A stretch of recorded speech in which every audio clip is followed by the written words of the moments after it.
Hello and welcome to India Business Hour. I'm Shireen Bhan. The headlines that we're tracking for you this evening. SEBI tightens the rules to curb the F&O frenzy, hikes the minimum contract size to 15 lakh rupees, increases the upfront collection of margins from traders, among others.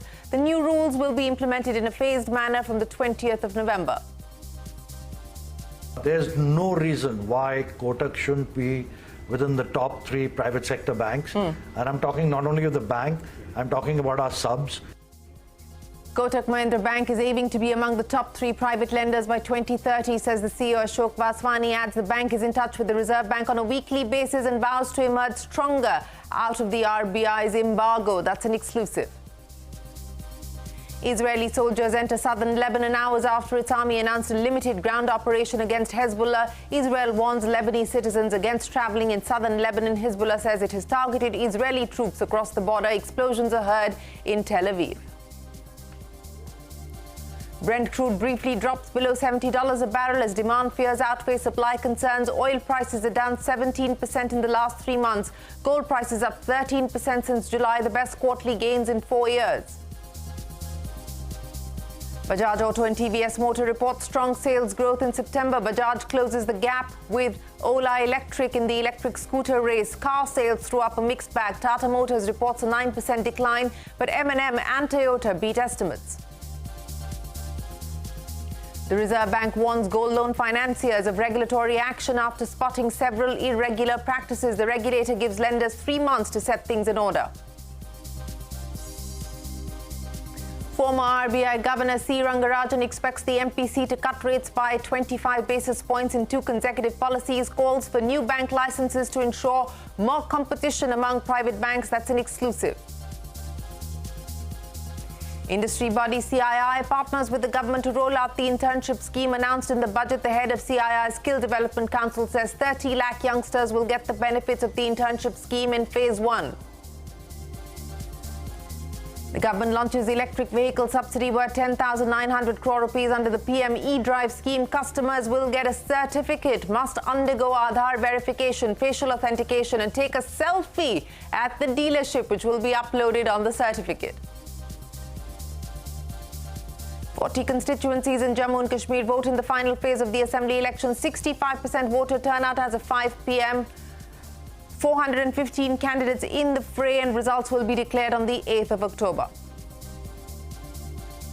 The Supreme Court reserves the judgment on pleas challenging the weaponisation of bulldozer demolition by state governments. Hints at laying down guidelines that will be applicable to all communities across India.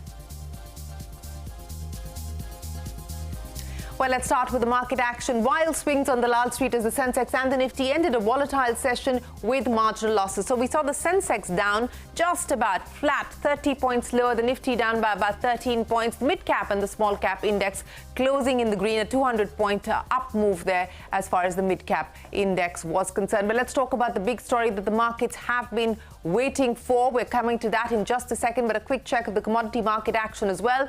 Brent crude prices dropping below $70 as fears over demand have outweighed any supply concerns. In fact, crude oil prices are down 17% in the last 3 months. And gold prices, meanwhile, remain steady around record levels. In fact, gold prices have gained 13% just since July, clocking the best quarterly gains that we've seen in over 4 years. Bitcoin, that's up 8% just in September, marking its best monthly performance in over a decade. So that's the commodity and crypto market action. But let's talk about the much anticipated circular that's in from the market regulator. SEBI has come out with a new set of guidelines to curb the F&O frenzy. The measures were proposed early in July and discussed during yesterday's board meeting. Prashant Nair joins us with more details. Prashant, changes in line with expectations. What's the likely impact? Shireen, finally, the regulations are out. As we said, they were likely to come out today or tomorrow, and they're finally out. And I have to say, they're largely in line with expectations. So in July, SEBI had proposed 7 things. 6 out of the 7 actually have been implemented with very minor changes. So I'll start with what is going to be top of mind. Number 1, higher lot size value. This is going to be effective from the 20th of November. Basically, for index derivatives, which is Nifty, Bank Nifty, and other index derivatives, at the time of introduction, the SEBI is saying that the contract value should be between 15 and 20 lakhs at the time of introduction. At least 15 and up to 20. That is number one. This is a simple and clean measure to limit the number of people who are able to trade this, trade index derivatives. Number two, and I think a lot of interest around this, only one weekly option contract per exchange. This is also effective from the 20th of November. Remember, right now, NSE has weekly option contracts on the Nifty, the Bank Nifty, the mid-cap index, and the Fin Nifty as well. BSE right now offers weekly contracts on the sensex and the Bank X. NSE now will have to choose one. They'll have to drop three, only one, and that too a benchmark contract. So most likely they'll have to decide whether to keep a Nifty weekly option contract or a Bank Nifty weekly option contract. Similarly, the BSE will have to choose between the sensex and the Bank X. The benchmark is the sensex, so most likely BSE will offer the sensex weekly option contract. So I think this is the one which I think is going to dominate headlines and market participants, most impacted exchanges, brokers, everybody most impacted from this one. Number three, intraday positioning, monitoring of position limits. This is effective from the 1st of April 2025. Currently, position limits are monitored on an end-of-day basis. Now, this is to be done on an intraday basis. Remember, the limit which was set, I think in 2020 during COVID period, was 500 crores based on notional value of trades. So this was monitored, but at the end of the day, now they're saying it has to be done on an intraday basis. Lots of feedback in terms of how this is going to be finally implemented. There is time, as I said, only effective from the 1st of April 25. Number four, increase in tail risk coverage on the day of options expiry, effective November 20th. Basically, if you are carrying a position or if you take a position on the day of expiry, all existing positions on the day of expiry, old and new, will attract an extra ELM, which is extreme loss margin of 2%. So this is number four. Number five and number six are pretty straightforward. Number five is upfront option premium, effective 1st of February 2025. And number six, removing the expiry day calendar spread benefit, which is also going to be effective from the 1st of February. So I think these are the six changes which SEBI has implemented, largely in line with expectations. But I think the lot size increase and the fact that SEBI is limiting weekly options contracts to one per exchange will attract maximum amount of discussion and debate in terms of what this does for market volumes, exchange volumes, and what this does to market intermediaries as well. Back to you. Right, Prashant, very quickly before I let you go, a lot of comments coming in, a lot of questions and queries coming in from the viewers as well on our social media handles asking about the impact and the implications. Just in the near term, from a market perspective, you've probably been speaking with experts. What's the impact likely to be on the markets when we open tomorrow? Shireen, so through the course of the day, we spoke with lots of market participants. Markets are prepared for this. I mean, we put out the story in the morning that this is to be expected very soon, that this is imminent. There was some expectation in some quarters, and we had clarified yesterday as well that this was not to come up along with the board meeting. And we said that, well, this is going to come soon this morning. So I think this is widely advertised. And the fact that what has been done is largely in line, actually mostly in line with what was proposed in July, I think does not come as a shock or a surprise. And also the important point is this is being done in a phased manner. It's not as if everything is being implemented by the end of the month or from a certain date. I mean, there's November 20th, there is April 1st, there is February 1st, all the way into 2025. I think that also kind of eases the impact a little bit. But I think the 2 points actually.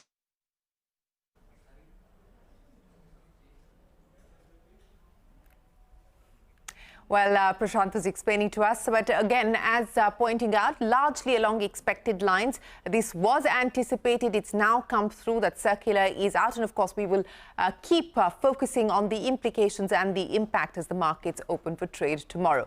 But on to the big newsmaker of the day. Kotak Bank CEO Ashok Vaswani is aiming to be among India's top 3 private banks by 2030. Vaswani spoke to me in what was his first television interview since taking charge in January this year. When I asked him about the restrictions imposed by the Reserve Bank. Vaswani said that they're in touch with the central bank on a weekly basis and has vowed to emerge stronger out of the embargo. He also said the bank will embrace both organic and inorganic growth. He kept his cards close to his chest when asked about the potential acquisition of IDBI Bank. Vaswani did say that the bank has never shied away from M&A. Kotak is a great brand. Kotak is a great platform.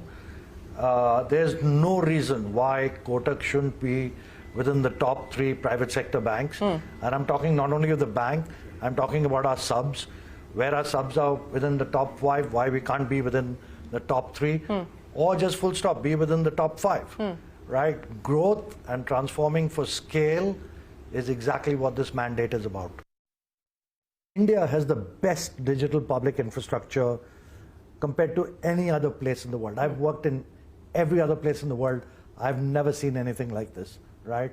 Now, obviously, that has led to the demand for digital services having gone up dramatically. And it's about the bank systems having to keep up pace with that. So we've been spending the last couple of months really focused on how we grow and make our systems foolproof. So we've taken this as an opportunity to really say how we'll really leapfrog and make our systems really resilient and relevant for the days to come. So I think we've made very, very good progress. Obviously, we've been in continuous touch with the RBI, sometimes even every week, updating them, getting their guidance, making sure we're on the right path. And I think we've made tremendous amounts of progress. It's not unusual for deposits to drop off in the first quarter because you normally end March on a pretty high. Frankly, I've worked in the US, I've worked in the UK, and deposits have pretty much stayed flat as a percentage of GDP and continued to grow all over the years, right? And there, obviously the participation in the capital markets is much, much, much higher than in India. So this notion that suddenly, there's going to be a complete dearth of deposits and everybody's going to invest in the capital markets, overdone? I think it's overdone, right? And I think that, look, as long as there's an economy, as long as there's expenditure, as long as there's businesses, deposits will continue to kind of grow. Is the customer becoming more sophisticated and savvy? Absolutely. And that's bound to happen, right? But I don't see this situation as suddenly deposits are going to suddenly disappear. We are not shying away from M&A even today. We look at every single opportunity that comes along, and as and when the opportunity comes along and presents ourselves, we will evaluate it. But does it still make strategic sense, IDBI Bank specifically? I don't think it's hot in cooking right now. So I think when the time comes and there's talk about doing something, we will definitely look at it and evaluate. The transaction is still in, it's quite literally, from all indications from the government, it's kind of moving forward at this point in time. So does Kotak intend to take it forward or not? When the government tells us and the RBI tells us, we'll definitely have a look at it. And you can catch that exclusive interview with Kotak Mahindra Bank's MD and CEO at 9:30 p.m. right here on CNBC TV 18.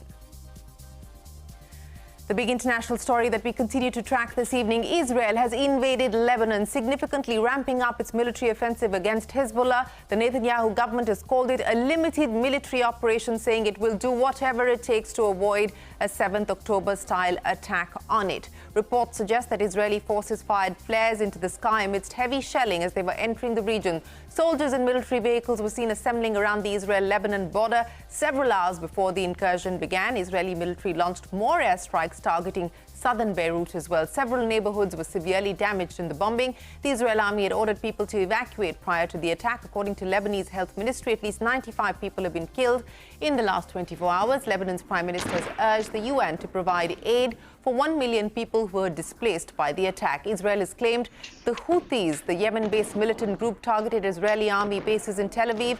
Israel is claimed to have retaliated with drone strikes. Explosions heard around the region. However, there have been no reports of casualties or damage so far. Along Israel's northern border, against the threat Hezbollah poses to civilians in northern Israel. These localized ground raids will target Hezbollah strongholds that threaten Israeli towns, kibbutzim, and communities along our border. Meanwhile, Israel continues its military operations in Gaza. The IDF struck a refugee camp in central Gaza, killing at least 13 people, 7 of them children. Israeli forces have also carried out military raids in Palestinian West Bank. Reports say that a 25-year-old man was shot and arrests were carried out in the region. And here's the latest on the Russia-Ukraine conflict. Ukraine said at least 7 people were killed after Russian forces struck a marketplace in Kherson, located in the country's eastern region. Russia has claimed it has captured a village in the eastern front line in what comes as a sign that Kremlin will ramp up its war efforts. Russia stated it will increase its defense spending by 25% to 13.5 trillion ruble in 2025. This will be the highest defense spending by Russia to date. Well, back home, the newsmakers. Former central bank governor C. Rangarajan believes the RBI could be cautious and cut rates by 25 basis points instead of a big 50 basis point cut. Speaking with my colleague Parikshit Luthra, Rangarajan said inflation is on the decline. The Reserve Bank has the room to ease rates. He's also called for new bank licenses to ensure that there's more competition among private banks. Take a look. 2 6-week periods during which the inflation rate has fallen, that can give a lead to cut the repo rate. Choice is between 25 basis points and 50 basis points. If you want to be cautious, we can cut 25 and store something for the next time, or we can take front-loaded cut of deeper thing. There are 2 ways of creating competition in the system. One is really letting new private sector banks to come in. The other is privatize some of the nationalized banks or increase the private content in the national. We have now reached a stage in which we should really be able to get more banks in the private sector. So I would really say that let an atmosphere and environment be created where new private entities can enter. Well, that's the former RBI governor. And speaking of the RBI, it has flagged irregularities in the processing of loans against gold jewellery by several banks and NBFCs. The regulator has given lenders 3 months to adhere to the guidelines. The RBI said that non-compliance could attract supervisory action. Up next on India Business Hour, how the Supreme Court saved the IIT dream of an 18-year-old Dalit student from UP. A special report coming up. Catch all of CNBC TV 18's news and updates on Facebook, X, Threads, Instagram and JioCinema.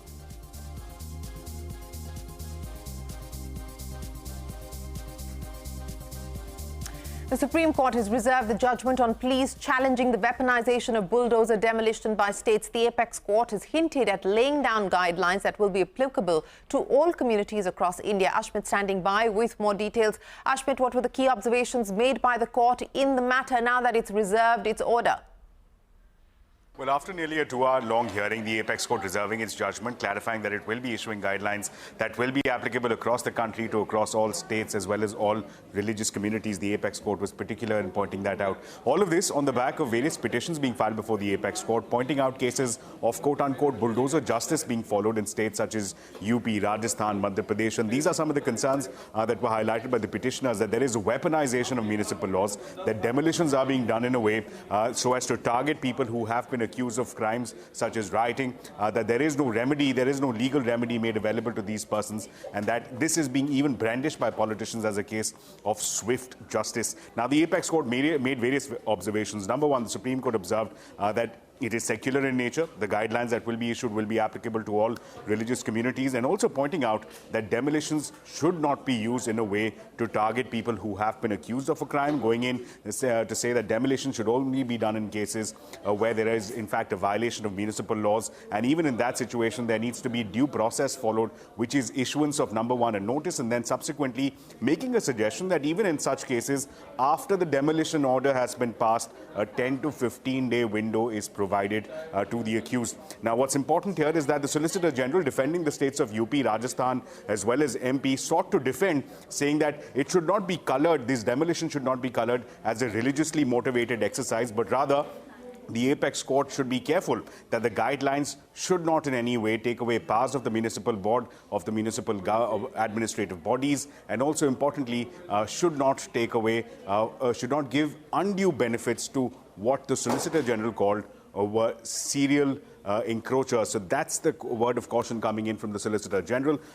All eyes now on the apex court as it gets set to deliver its judgment. All right, Ashmit, many thanks for joining us. GST collections in the month of September declined marginally to 1.73 lakh crore rupees compared to the previous month. However, collections for the month grew 6.3% compared with last year. This is the second month of a single-digit rise in collections and the lowest pace of growth that we've seen in 39 months. Meanwhile, GST collections from April to September in FY25, 9.5% higher than the year-ago period. From GST collections to auto sales, Bajaj Auto and TVS Motor reported strong sales growth in September. The electric two-wheeler market share for Bajaj Auto has increased to 21.4%, while Ola Electric's market shares dropped to 27.6%. Car sales threw up a mixed bag. Tata Motors reported a 9% decline. M&M and Toyota, though, have seen strong growth, beating estimates.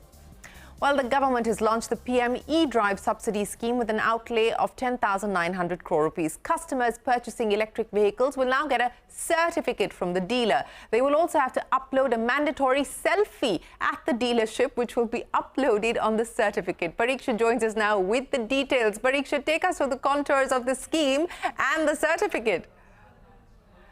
Customers buying electric vehicles in the country will now get a certificate which prominently displays that they are getting a subsidy from the central government under the PM e-Drive scheme. The certificate will prominently display the image of the Prime Minister, the name of the buyer, the photograph of the buyer, the name of the OEM and the name of the customer buying the vehicle. All of this is being done to ensure the last mile user knows they are getting subsidy support from the government. There was a feeling within the government corridors that thousands of crores have been rolled out to customers in subsidies, but the end users don't really know that they are getting financial support from the government. And that is why the government has thought about rolling out these e-vouchers or certificates mandatorily so that the customers know that they are getting a subsidy from the Ministry of Heavy Industries under the PM e-Drive scheme. So what happens when the customer now goes to buy an electric vehicle? The dealer will carry out an e-Aadhaar based KYC authentication through a mobile app. The next phase will be facial authentication. In fact, facial authentication is perhaps the first time being used in any government scheme. Then a mandatory selfie has to be taken. Every dealer will have a selfie booth where this photograph will be taken, and the selfie along with the e-voucher in a colored form will have to be uploaded on the PM e-Drive portal. Then a certificate will be issued to the buyer. All of this will take about 5 minutes, and this is what dealer sources tell us. All right, Parikshit, many thanks. Now, the CII said it's working with the Ministry of Corporate Affairs on the portal for the Prime Minister's internship scheme. The scheme announced in the Budget 2024 aims to provide internship opportunities to 10 million youth over the next 5 years. CII has also said that it's been working with companies to develop an action plan for their participation in the internship program. Speaking with CNBC TV 18, Aditya Ghosh has said that the idea is to provide internships to 30 lakh youngsters in phase 1. Take a look. Initially in phase 1, which is for the first 2 years, the idea is to have about 30 lakh youngsters go through the internship. And in the balance 3 years, another 70 lakh youngsters, making it to a total of 1 crore young Indians who will go through this internship. So that's how, these two will be phased. But I think what's important is just the way, it's been structured, where 50% of it can be classroom, 50% has to be hands-on training, so that our young Indian youth can get really skills that will help them in their jobs on their very kind of first day. Well, that is a budget announcement that is now being operationalized. 18-year-old Dalit student Atul Kumar's IIT dreams were almost crushed. His father, a daily wage labourer, had failed to meet the fee submission deadline by just a few minutes. But a timely intervention from India's highest court has given wings to Atul's dream. The court used its extraordinary power mandated by the Constitution and directed IIT Dhanbad to admit the student. Santya Gora and Binesh Pawar with this story on the apex court's gesture and how it's given Atul Kumar's career a new lease of life. Atul Kumar, an 18-year-old Dalit student from Titora village in Muzaffarnagar, faced what seemed to be an insurmountable obstacle after cracking the prestigious JEE advanced exam on 26th of May 2024. Despite securing admission to IIT Dhanbad, his family's financial situation made it impossible to pay the required 17,500 rupees fee on time. जी मैंने अभी 2024 में JEE advance दिया था.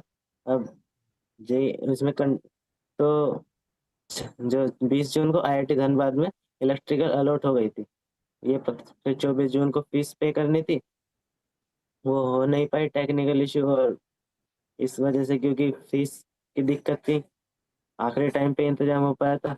Atul's father is a labourer, and despite their best efforts, the family couldn't collect enough money before the deadline. The villagers also pulled in, but it didn't help. The young student's dream of becoming an engineer appeared to be slipping away. Atul had almost given up hope when his senior at the coaching center suggested that he approach the courts. उनको knowledge थी इस बारे में कि ऐसा एक case पहले हुआ था जिसमें सुप्रीम कोर्ट से उन्हें राहत मिल गई थी. लगभग सेम सिचुएशंस थी उनकी भी. वो प्रिंस जयबीर सिंह का केस था, वो 2021 में हुआ था. उसमें लगभग सेम ऐसा ही था. The Supreme Court acknowledged Atul's hard work and extraordinary potential, directing IIT Dhanbad to admit him to the electrical engineering course. Atul's parents are overwhelmed with joy. They say they are immensely grateful to the Supreme Court and everyone who supported them in their time of need. 4 बच्चे हैं मेरे, चारों होनहारा. कभी भी ऐसा नहीं लगा हाँ ये पढ़ नहीं रहे या इन्हें डांट पड़ रही है, कभी नहीं धमकाया भी. एक बार भी ऐसा नहीं कहा ना हाँ भाई तुम पढ़ लो, खुद से ही पढ़ते हैं. Atul's father, who works as a labourer, always dreamed of a better future for his children. With one son already studying at IIT Kharagpur and another at NIT Hamirpur, Atul's journey has become yet another success story in this family. जैसे भैया बने थे engineer, तो उन्हीं को देख के inspire हुआ और ये कि इंजीनियरिंग लाइन में ही जाना है, ये निर्णय कर लिया था. Thanks to this landmark judgment, Atul is ready to begin his journey at IIT Dhanbad, proving that no obstacle is too big when hard work meets opportunity. Well, here's wishing Atul the very best of luck. And with that, it is time for us to wrap up this edition of India Business Hour. Thanks very much for watching. The news will continue right here on CNBC TV 18.